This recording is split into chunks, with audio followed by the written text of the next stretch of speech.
Всем привет, ребят, сегодня покажу, как скачать Granny Legacy на ПК. Ребят, давайте добьем 100 подписчиков мне ему Келли.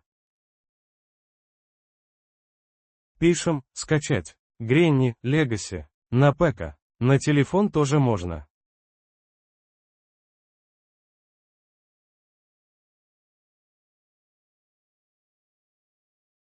Нажимаем на 1С и краткое Т. И скачиваем версию 1.0.5, другие невозможно. Их надо уже покупать в Steam. Это мобильную версию тоже можно скачать на ваш телефон.